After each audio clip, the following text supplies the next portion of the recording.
Hello my dear students, welcome again to my channel. कैसे हैं आप लोग? I hope all of you are fine. मेरा नाम अखंड प्रताप सिंह है। आज हम लोग क्लास 11th का second chapter unit and measurement का फोर्थ क्वेश्चन सॉल्व करने जा रहे हैं। ठीक है, आइए स्टार्ट करते हैं। क्वेश्चन बोर्ड पे लिखा हुआ है, एक थियोरेटिकल क्वेश्चन है, इसको हम लोग समझते हैं, इससे काफ़ी आप लोगों का कंसेप्ट भी क्लियर होगा। ठीक है ना, तो इसको मैं एक बार पढ़ देता हूँ। कह रहा है कि एक्सप्लेन दिस स्टेटमेंट क्लियरली। जो स्टेटमेंट दिया गया है उसको आप लोग क्लियरली समझाइए। तो कह रहा है कि to call a dimensional quantity large और स्मॉल इज मीनिंगलेस। कह रहा है कि अगर हम किसी भी डायमेंशनल क्वांटिटी को लार्ज या स्मॉल, सिर्फ लार्ज या स्मॉल कहते हैं तो ये मीनिंगलेस हो जाता है। Without specifying a standard for comparison, जब तक कि हम कंपेरिजन के लिए कोई एक स्टैंडर्ड से कंपेयर नहीं करते हैं, एक स्पेसिफिक टाइप के स्टैंडर्ड से कंपेरिजन नहीं करते हैं। In view of this reframe the following statement wherever necessary. कह रहा है कि इन्हीं कॉन्टेक्स्ट में जो नीचे कुछ स्टेटमेंट दिया गया है उसको रिफ्रेम कीजिए। अगर कहीं पे अगर कुछ चेंज करने लायक है तो उसको चेंज करके और इसको सही सही लिखना है। और यहाँ पे 6 स्टेटमेंट दिया गया है। ठीक है ना, तो इस स्टेटमेंट को बताना है कौन सा स्टेटमेंट सही है और किस स्टेटमेंट में किस चीज़ की सुधार करने की आवश्यकता है, तो उसको सुधार करके हम लोग सही तरीके से लिख लेंगे। ठीक है ना, तो सबसे पहले कह रहा है कि क्या किसी भी फिजिकल क्वांटिटी को अगर हम सिर्फ स्मॉल या लार्ज कहें तो ये बात मीनिंगलेस हो जाएगी। बिल्कुल सही बात कह रहा है। हम किसी भी फिजिकल क्वांटिटी को सिर्फ स्मॉल या लार्ज नहीं कह सकते हैं। क्यों नहीं कह सकते हैं? क्योंकि लार्ज या स्मॉल तब होगा जब हम उसको किसी अदर चीज़ से कंपेयर करेंगे, सिमिलर टाइप के फिजिकल क्वांटिटी से। जैसे मान लीजिए कि आप लोग क्लासरूम में बैठे हुए हो, कोई एक लड़के को टीचर ने खड़ा कराया और टीचर ने पूछा बाकी सभी स्टूडेंट से कि क्या जो लड़का खड़ा है वो छोटा है कि बड़ा है। कुछ कहेंगे कि सर छोटा है, कुछ कहेंगे कि सर नहीं वो तो लंबा है। कौन डिसाइड करेगा कि छोटा है कि लंबा है? फिर टीचर ने उसी के बगल में एक दूसरा लड़का को खड़ा कराया जो कि सेकंड वाला फर्स्ट वाले से थोड़ा सा लंबा था। अब पूछा कि पहला वाला जो लड़का है वो छोटा है कि बड़ा है, तो सभी एक सुर में कहेंगे सर वो तो छोटा है। क्यों छोटा है? क्योंकि जस्ट उसके बगल में एक लंबा लड़का खड़ा हो गया। तो लंबे लड़के के कंपेयर में, यानी कि सेकंड लड़के के कंपेयर में पहला वाला लड़का क्या हो गया? छोटा हो गया। फिर एक तीसरे लड़के को खड़ा कराया जो उससे छोटा था। तो पूछा जाए कि तीसरे वाले कंपेयर में पहला वाला छोटा है कि बड़ा है? आंसर क्या मिलेगा? बड़ा है। मतलब एक ही लड़का छोटा भी हो सकता है और बड़ा भी हो सकता है। क्यों? क्योंकि हम जिस फिजिकल क्वांटिटी से या फिर जिससे हम कंपेयर करते हैं तो उसके आधार पर वो डिसाइड करते हैं कि कौन सा फिजिकल क्वांटिटी कैसा है। तो जिस फिजिकल क्वांटिटी के बारे में किसी को आइडिया नहीं है और उसको समझाना है, उसके बारे में कुछ आइडिया देना है, तो हम एक ऐसे फिजिकल क्वांटिटी का एग्जाम्पल लेते हैं जिसके बारे में उसको पता हो और फिर उसे तुलना करते हैं कि ये जो फिजिकल क्वांटिटी है ना, इस फिजिकल क्वांटिटी से बहुत बड़ा है या बहुत छोटा है। मतलब किसी को छोटा या बड़ा करने के लिए हमें कंपेयर करने की आवश्यकता पड़ती है। ठीक है, तो आइए हम कुछ स्टेटमेंट दिया गया उस स्टेटमेंट के बारे में लोग स्टडी करते हैं। तो पहला स्टेटमेंट ये कह रहा है कि atoms are very small object. कह रहा है कि एटम्स जो होता है बहुत ही छोटे ऑब्जेक्ट होते हैं। कैसे कोई मानेगा? जिसको एटम पता ही नहीं है, ना कोई देखा है, सभी लोग साइंटिस्ट है नहीं कि टेलीस्कोप से देख लेंगे, सॉरी माइक्रोस्कोप से देख लेंगे, तो फिर कैसे पता चलेगा कि एटम छोटा है कि बड़ा है? तो किसी को अगर यकीन दिलाना है कि एटम कितना छोटा है तो उसको किसी न किसी ऑब्जेक्ट से कंपेयर करना होगा।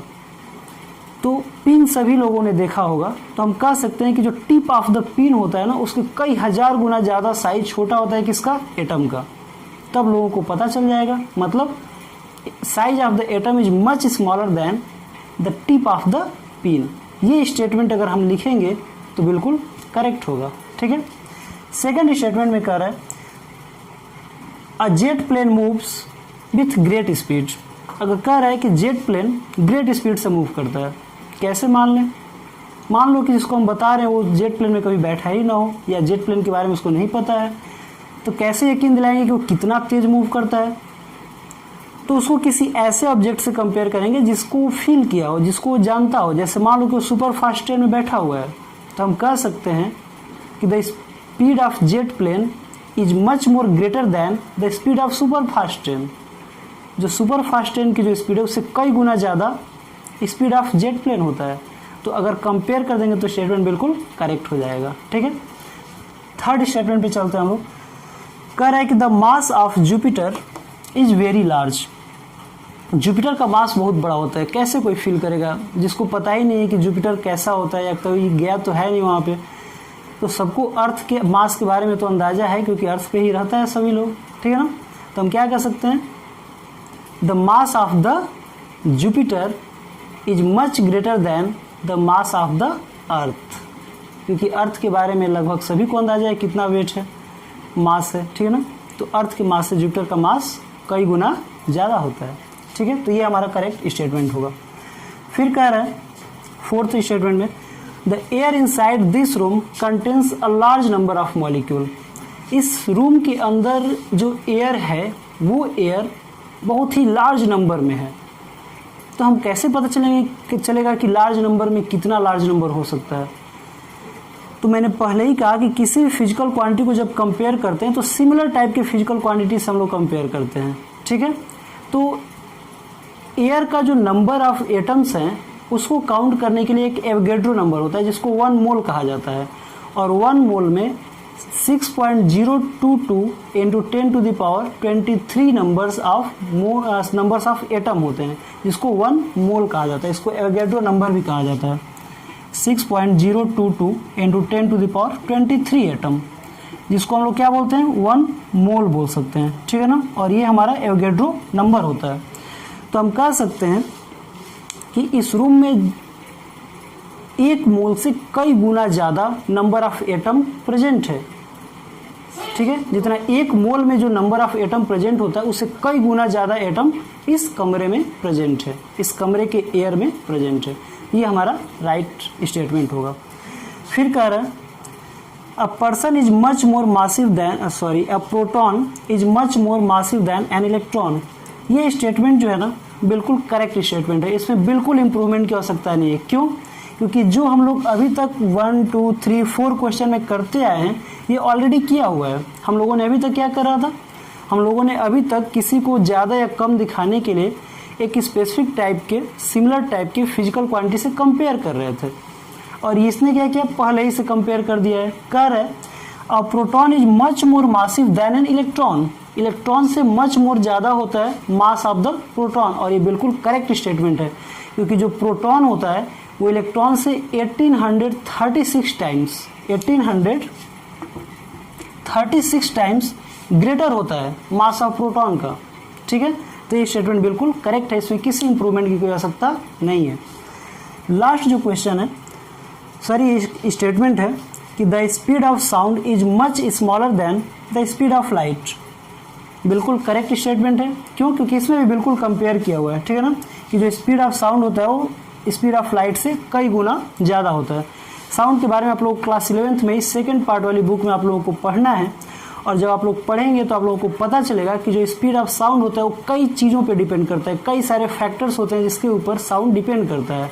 स्पीड ऑफ साउंड पे भी डिपेंड, स्पीड ऑफ एयर पे भी डिपेंड करता है, स्पीड ऑफ साउंड डेंसिटी पे भी डिपेंड करता है, ह्यूमिडिटी पे भी डिपेंड करता है, कई बातों पे डिपेंड करता है। फिर भी अगर एक एवरेज स्पीड ऑफ साउंड अगर लें तो कितना होता है, 332 मीटर पर सेकेंड। ये एयर में मान सकते हैं, ठीक है ना, कि जो स्पीड ऑफ साउंड है 1 डिग्री टेम्परेचर पे, 1 डिग्री सेल्सियस पे, क्योंकि टेम्परेचर इंक्रीज करता है तो भी स्पीड ऑफ साउंड इंक्रीज कर जाता है। 1 डिग्री सेल्सियस अगर टेम्परेचर इंक्रीज करता है तो 0.61 मीटर पर second speed of sound increase कर जाता है। तो ऑन एवरेज अगर देखें 1 डिग्री सेल्सियस अगर एटमॉस्फेरिक टेम्परेचर अगर है तो वहाँ पे स्पीड ऑफ साउंड जो होगा 332 मीटर पर सेकेंड होता है। और एयर में स्पीड ऑफ लाइट कितना होता है, तो 3 × 10⁸ मीटर पर सेकेंड होता है। तो स्पीड ऑफ लाइट के कंपेरेटिवली जो स्पीड ऑफ साउंड है वो बहुत ही स्मॉल है, और यही उस स्टेटमेंट में कह भी रहा है, तो इसलिए वो स्टेटमेंट बिल्कुल करेक्ट है। आई होप आप लोगों को ये एक्सप्लेनेशन पसंद आया होगा। Thank you very much. जय हिंद।